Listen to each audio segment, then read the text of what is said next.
Imagine an empire where freedom of religion was law, where roads connected cities like veins of a living world, where kings ruled by justice, not cruelty.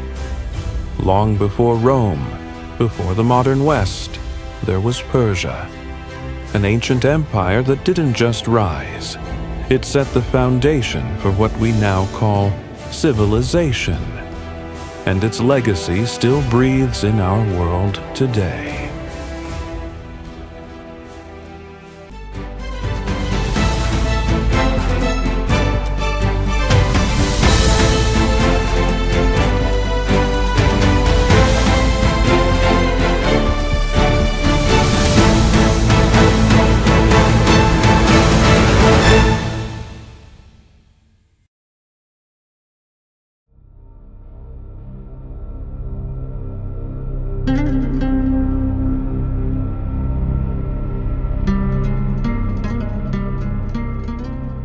Before there was an empire, there was a land, a place of mountains, dry valleys, and open skies. This was ancient Iran, over 2,500 years ago. Small tribes lived here, farming, trading, surviving the harsh seasons. And from this land, a man rose, Cyrus. He wasn't born into greatness, he earned it. Around 550 BC, Cyrus united the tribes and overthrew the powerful Medes. But unlike most conquerors, he didn't rule with cruelty. Cyrus believed in something rare for his time: respect. He let people worship freely. He didn't destroy cultures, he protected them. When he took Babylon, he walked in peacefully, and he released the Jews from captivity, something even the Bible remembers. He created the Achaemenid Empire, the world's first multicultural empire. Different people, different religions, all under one banner.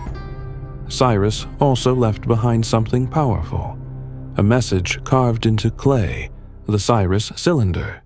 It spoke of freedom, justice, and the right to live without fear. Many call it the world's first declaration of human rights. It's now kept in the British Museum. And its words still inspire today.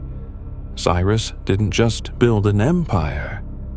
He built a vision of how empires could be. Not through fear, but through trust. And that was only the beginning.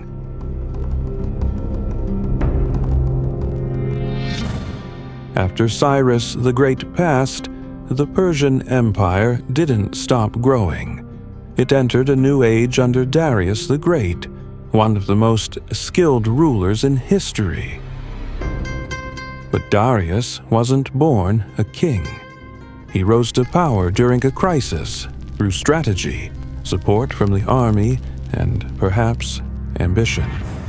Once on the throne, he knew one thing: conquering land was not enough. You had to hold it together. So Darius reorganized the empire. He divided it into 20 provinces called satrapies. Each had its own governor, called a satrap, who collected taxes and kept order. It was like a network, loyal to the king, but able to run smoothly across vast distances. To make sure they stayed loyal, Darius created a secret system of royal inspectors. They were called the king's eyes and ears. They watched everything and answered only to the king. Darius also built the Royal Road, a highway stretching over 2,500 kilometers from modern Turkey to Iran. Messengers could ride across the empire in just days, thanks to fresh horses at relay stations. It was fast, secure, and ahead of its time. Trade flourished. He introduced a single coin, the daric, made of gold. It helped unify the economy, making Persia richer and more connected than ever before. Then there was Persepolis. Built by Darius, this city wasn't just for living, it was a symbol. Carved into the rock, filled with columns and decorated with scenes from across the empire. You could see men from India, Egypt, Greece, and Babylon, all bringing gifts to the king. It told a story that Persia was not one people, but many, and they stood together under one crown. Darius believed in something deeper too, Zoroastrianism.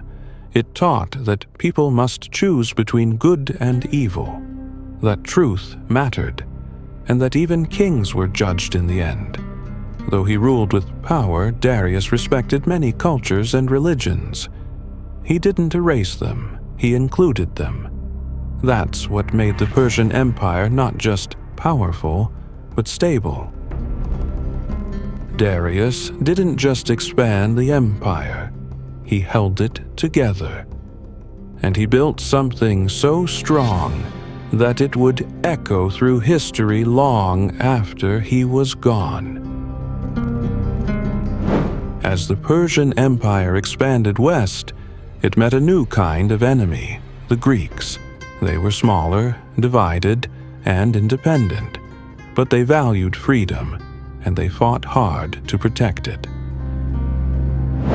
In 490 BC, King Darius sent his army to Greece. But at Marathon, the Persians were defeated by a much smaller Athenian force. It was a shock to the empire. 10 years later, his son Xerxes returned, this time with a massive army. The battles of Thermopylae, Salamis, and Plataea became legendary. Persia didn't fall. But it never fully conquered Greece either. This clash wasn't just about land. It was a fight between two worlds, empire and democracy, order and freedom. And that tension still echoes in how East and West see each other today. But away from the battlefields, Persia was full of life. Farmers grew barley and wheat.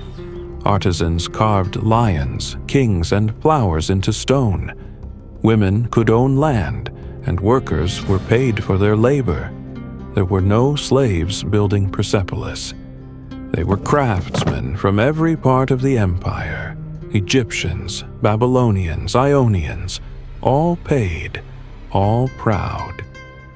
Persian society was a mosaic, one of the first true multicultural nations in history. Even the greatest empires must one day fall. For centuries, Persia had ruled with power and wisdom. But in the 4th century BC, a new force was rising in the west. A young Macedonian king, only 20 years old, set his eyes on Persia. His name was Alexander. He wasn't just a warrior. He was a storm.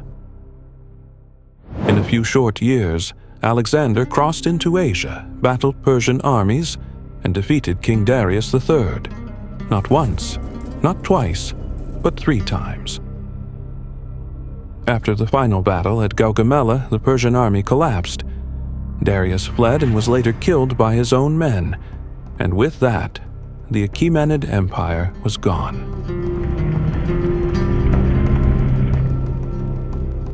Alexander marched into Persepolis, the heart of Persian glory. He saw its palaces, its carvings, its treasures.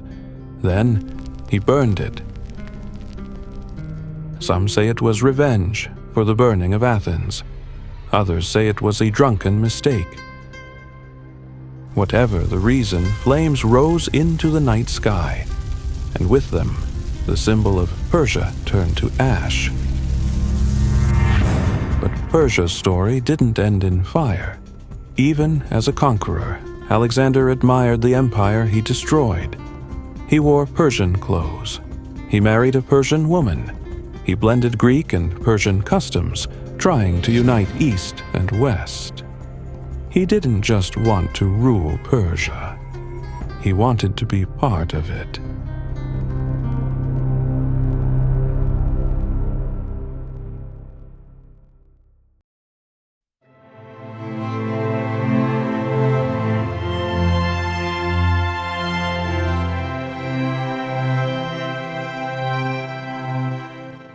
Even after the fall, Persia lived on.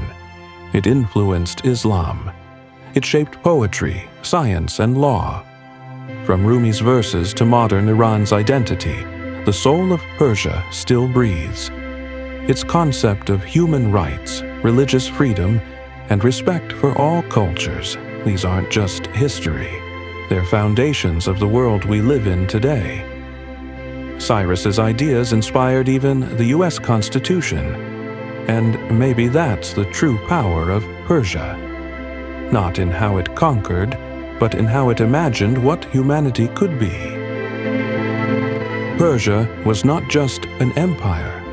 It was an idea that power could be kind, that cultures could live side by side, that humans could be better, and in every road we build, every right we defend, and every wall we tear down, Persia walks with us.